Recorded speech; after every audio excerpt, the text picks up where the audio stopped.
Hello everyone and welcome to the Stage Door. My name is Samantha and it is just me. I'm your host today because Ryan is busy shooting a movie. Wow. If this is your first time here, welcome. My name is Samantha. The other half of this channel is Ryan, who is an actor and performer. I am a lifelong theater fan and fan of the entertainment industry in general. And this is the Stage Door, where those two worlds collide. You might have noticed over the last couple of uploads, and maybe for a next couple, it might be just Ryan or myself. Our schedules are just very busy right now. I am actually about to go to Alaska and then Joshua Tree. And like I said, Ryan's filming a movie. So we will reunite soon, I promise. We did a video recently where we reacted to the Am I the Asshole Reddit about musical theater. If you're not familiar, Am I the Asshole is essentially a tag and a type of post on Reddit where people post stories and they are genuinely asking the community on Reddit, like, was I the asshole in this situation? Was it someone else? Like, is this just a big misunderstanding? And people give their advice and opinion. And guess what? I love giving advice, but most importantly, I love giving my opinion. So today we are diving back onto Reddit and I found a few more musical theater themed stories. So let's put our judging hats on. First up, am I the asshole for telling someone off for singing along during a Broadway musical? No. I know there's more to the story, but no. Please, for the love of all that is good, do not sing along to a Broadway show. Even if it is a jukebox musical, even if you know the lyrics to the song, do not sing along. Please, please, please, please, please. It is not proper theater etiquette. It is not a concert. People paid to see the performance, so let them enjoy the performance. Don't sing along. Anyway, wow, I just started giving my opinion. I didn't even read the story. I, 35-year-old female, took my mother to see the Moulin Rouge musical. How did I know? How did I know it was gonna be the show? A small group of mid-20s girls were sitting in the row behind us and the one directly behind me started singing along during the first song and never stopped. Every single song, this girl sang along off key.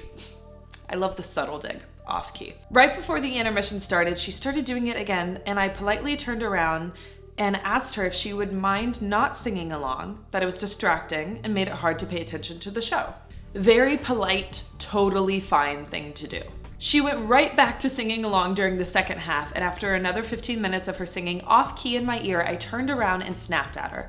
I told her to knock it off and that she wasn't at a concert and that I'd paid to hear the cast perform, not her. Wow, my talking points. Her friends came to her defense, said she was just enjoying herself. I replied that it was inappropriate and disruptive to everyone else trying to enjoy the show, and that if she continued, I was gonna find an usher.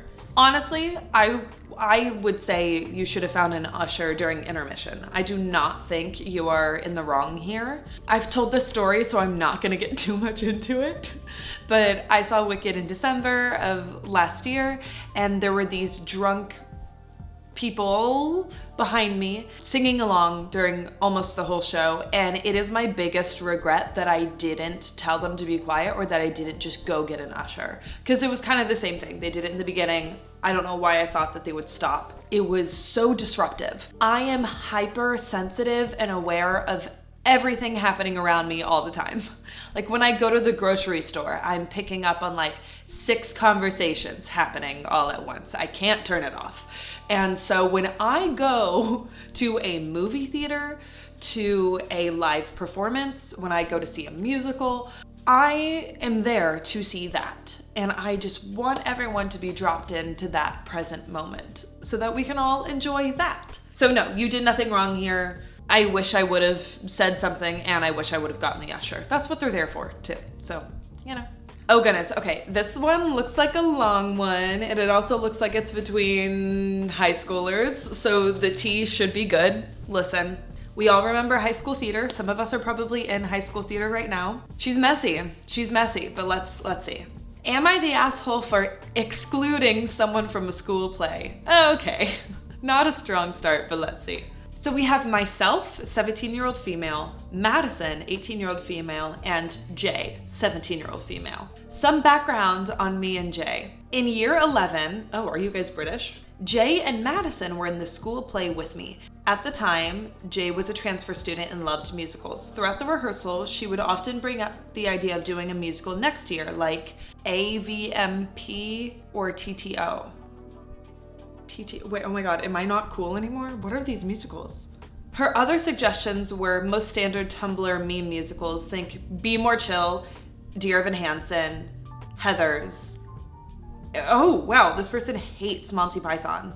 Also, like, yes, I understand, like, Tumblr musicals, but, like, those are all still valid shows. Okay, anyway. Unfortunately, our theater teacher overheard and suggested that us three direct the school production next year.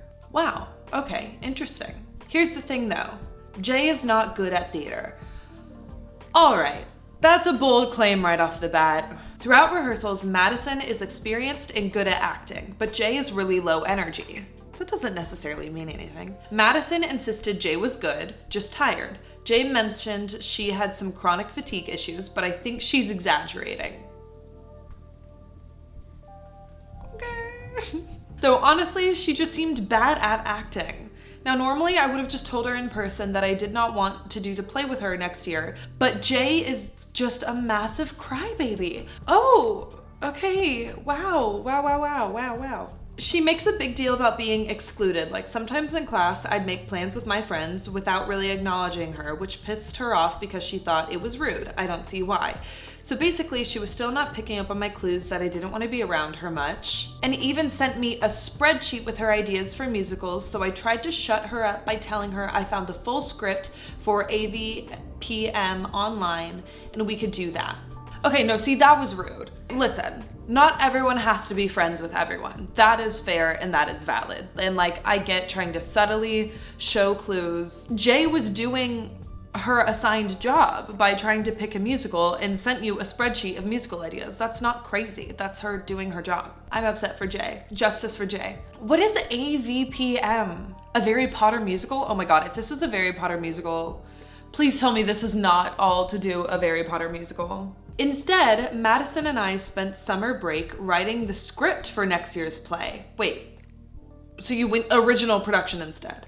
When we got back in year 12, Jay was pissed about feeling left out and did an audition for the play, though she had another of her tantrums on the day of the play. No, that was shady as F. Did I just censor myself? I did.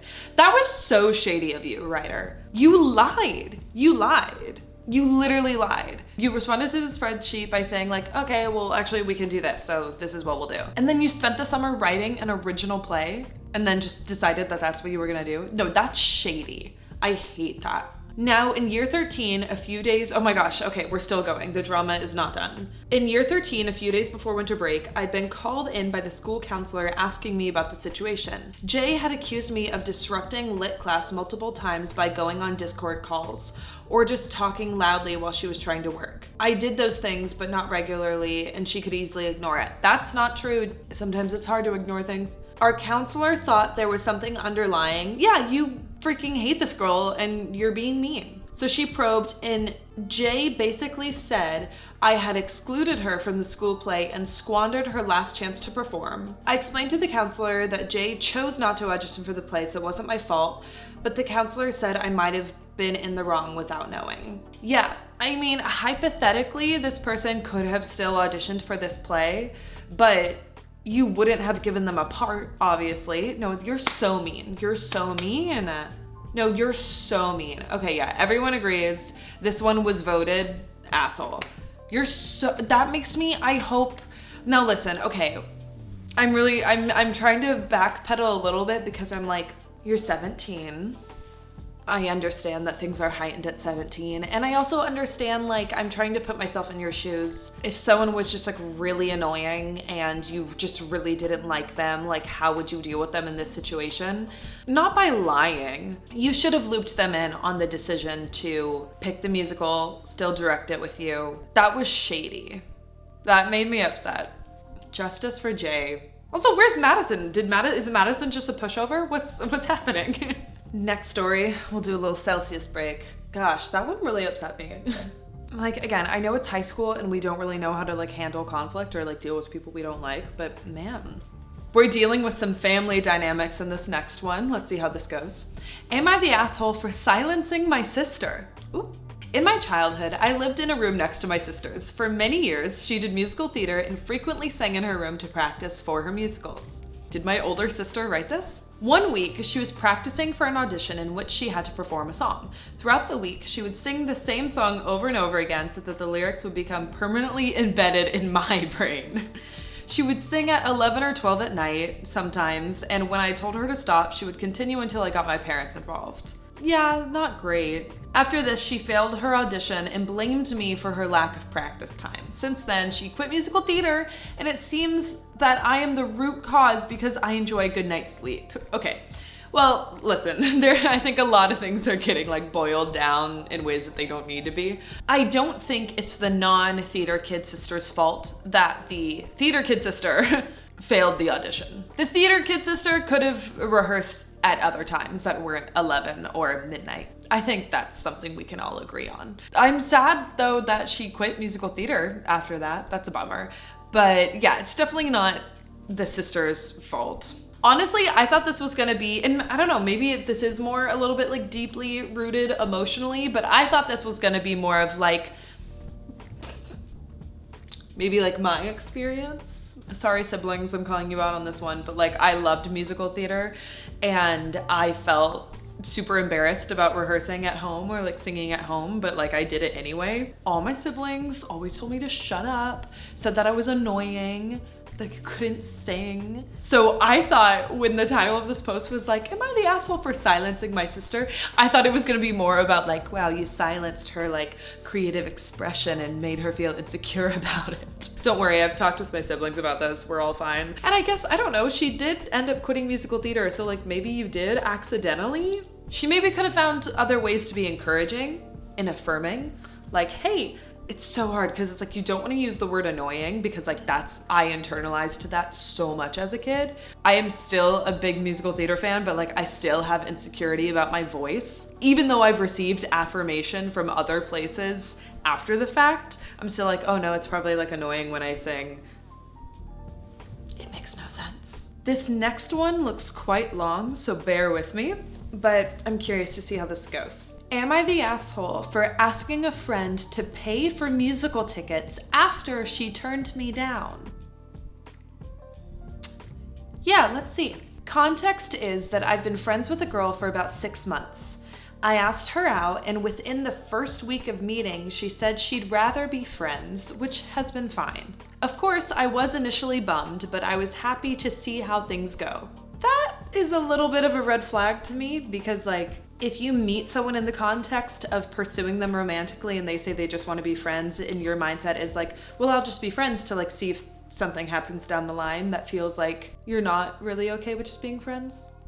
It's been great and I genuinely do value the friendship, especially chatting nonstop, but blah, blah, blah, blah, blah, blah, blah, blah, blah. I thought maybe she might even changed her mind. Yeah, that's, see, Earlier this week, I bought tickets for a musical next year, that's pretty far out in advance, that we both really want to go see, and she was over the moon. I really wanted to go with her, but I thought maybe it could also be a good opportunity to ask her out again, seeing as it had been 6 months. Okay. She asked me how much the tickets were, and I told her, well, maybe... She asked me how much the tickets were, and I told her, well, I was thinking maybe this could be a date, and in that case, no charge at all.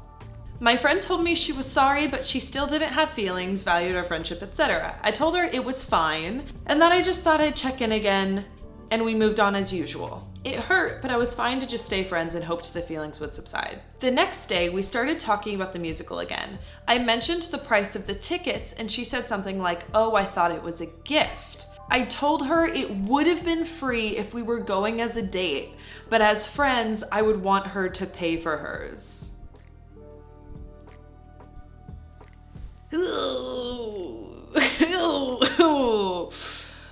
Okay. This, you know? She told me she really didn't want to hurt me, but this was making her feel like I was trying to punish her for not reciprocating interests. That's kind of valid, or like I get what she's saying. I tried to explain that I didn't mean it to come across like that, but these tickets were relatively expensive too, and I wasn't willing to spend that much on a friend. But this is the same friend that you bought tickets for hoping it was a date. The reason this is getting into like major red flag territory because it's like you were fine spending that money as a date, but not as a friend, with the same person. What were you expecting out of the date that would have justified this purchase that you're not going to get out of going with this person as a friend? You know what I mean? Like, that's where it feels like a major red flag, because it's like, okay, clearly this person was expecting something, you know, some sort of trade-off if it was a date, and then the ticket price would have been worth it. Yeesh. It's not like these are two different people. It's like you go with a friend or you go with a date. It's the same person that you're talking about. She felt like this was me trying to get some petty revenge or even manipulation, that I didn't value her as a friend, but just as someone that I could maybe have a relationship with. Obviously. Just for the recap again. I offered to pay for a friend's ticket to a musical if it would be considered a date. She said no, I asked her to pay, and she's upset with me. That just feels so strange. That feels very icky to me. What do you guys think about this one? Like, I kind of think that this guy is in the wrong here. You clearly aren't okay with just being friends with this girl. If you were friends with her and then waited 6 months to ask her out again, like, stop it. Now, here's something that happened on Reddit that we don't always see. The poster came back around to make an edit and say, right, so pretty conclusive. A lot of that was pretty hard to read, but thanks for helping me see I had a huge blind spot here. I definitely knew as I posted that I could come across as the asshole to some people, but I didn't think it would be so skewed that way, so it's eye-opening for sure. Lots of work to do. And then, you know, he goes on to give a lot of advice and says that he apologized to her, offered both of the tickets as a peace offering to her. She took the apology, said that she would still like to go with him. We love to see people coming around. I mean, the whole point of this forum on Reddit is for people to get advice, so it's nice to see when the original poster comes back and is like, ooh, you all just told me that I was in the wrong there, and I'm going to take that feedback. I love the rare moments where the internet actually breeds constructive criticism and it goes well for everyone. I hope you enjoyed listening to these stories with me. Please, as always, give your opinions down in the comments below. And if you guys have any theater stories that you want to share with us in the comments for maybe Ryan and I to react to in this same kind of forum in the future, please do so. Comment them down below. Thank you so much for watching. As always, be sure to like and subscribe, and we will see you all next time. Bye!